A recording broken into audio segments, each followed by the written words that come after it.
Welcome back to the channel. Thank y'all for clicking on this video, and if you're from the last video of my intro video to disc golf, then welcome back. And today we're going to be talking about normal backhand throws.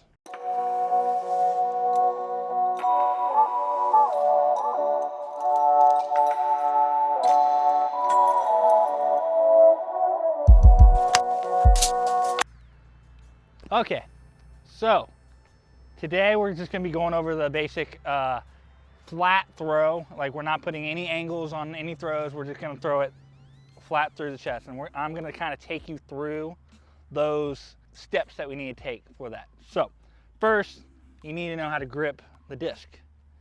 So what I like to do, I like to grip it right here. You put the disc in the palm of your hands, kind of like this, with the index finger kind of just barely on the bottom of the lip, and you just curl up those fingers on the bottom.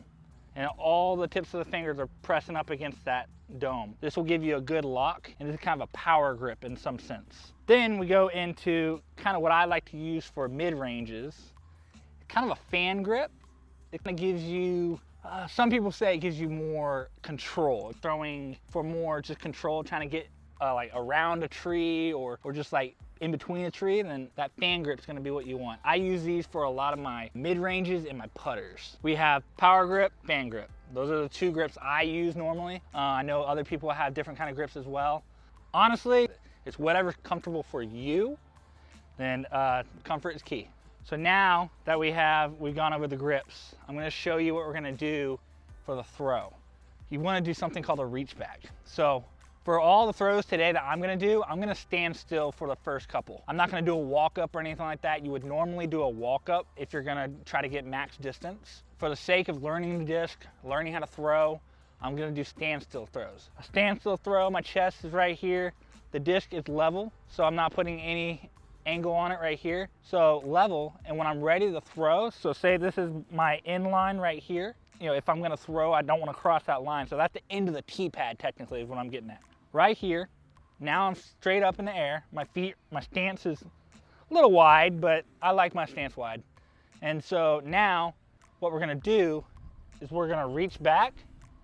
Now, your eyes will be off your target for a little bit. So this one is gonna be, this comes back, and then you're going to rip through right here. Kind of nipple level. So we're just going right here, kind of like you're pulling a lawnmower. So you're gonna rip through, and that's when you're gonna release the disc right there. You're gonna come here.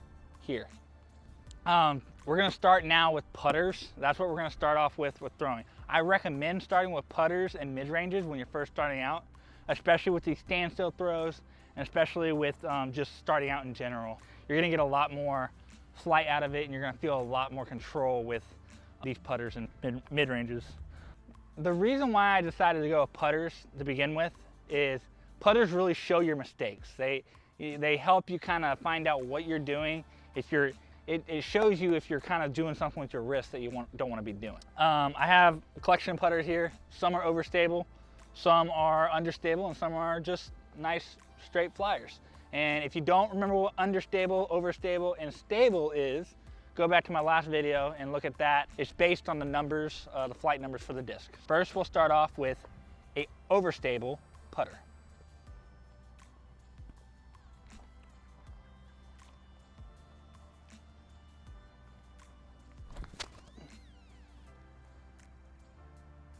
So you saw how that kind of dove off to the left very quick. That's what overstable is supposed to do. And that's what you'll get out of that. I've been throwing a penny putter.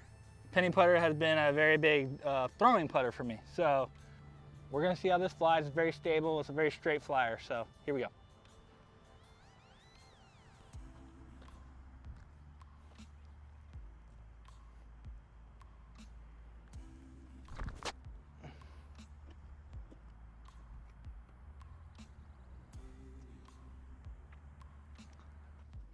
Now, we're gonna use an understable disc. I know that this is not primarily understable.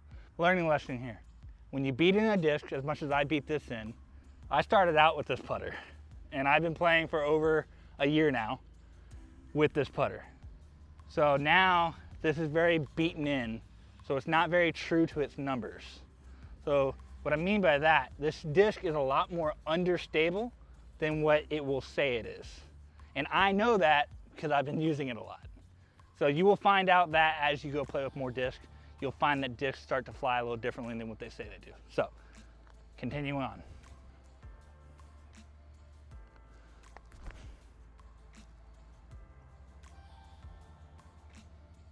Next, we're going to be throwing mid-ranges. This is the next set of discs that I recommend you start off with. Again, it's a little bit higher speed than a putter would be. It's not as high of a speed as a driver would be. First, I'm going to start with Overstable, the Lone Star Disc MIDI. So I'm going to throw this one.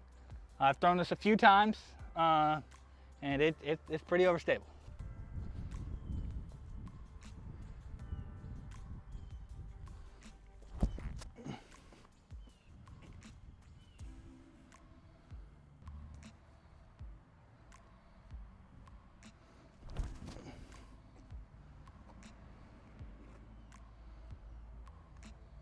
The next disc is another Buzz.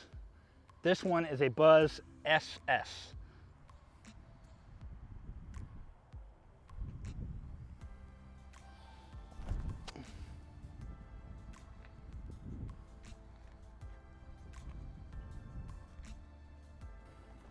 So the next three discs I'm going to throw, these are what some people will call control drivers, fairway drivers, however you want to say it, is a step below distance driver. So these speeds are going to be anywhere from like a 7 to 9 speed, sometimes 10 speed, just right below those distance driver speeds.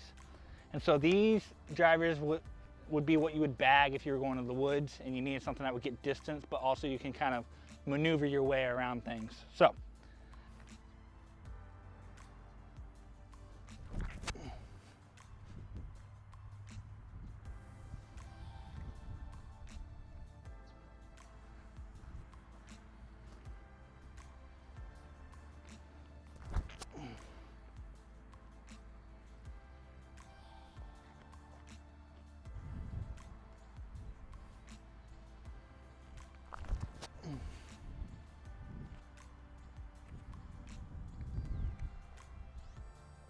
all right, next we're getting to the big boys. So this is one that, again, this is probably the last of the discs I would recommend throwing for beginners.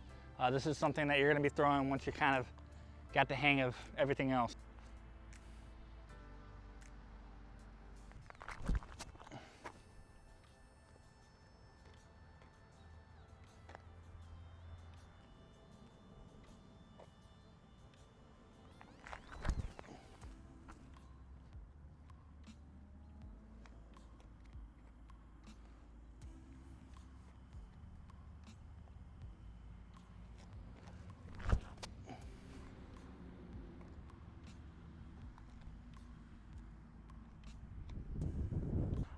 Those were all the discs I wanted to throw.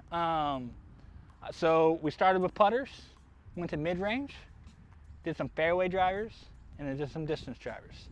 Now, again, I cannot stress enough that I would like you to start with putters and mid-ranges, because that's going to get you feeling the most comfortable, and work around the grips. Kind of work with the grips, see what feels best. Anyways, thank you for watching this video. Stay tuned for the next video. It will be over forehand throws. We'll have fun with that one. So thank you again for coming in and watching this. You have a great day. Goodbye.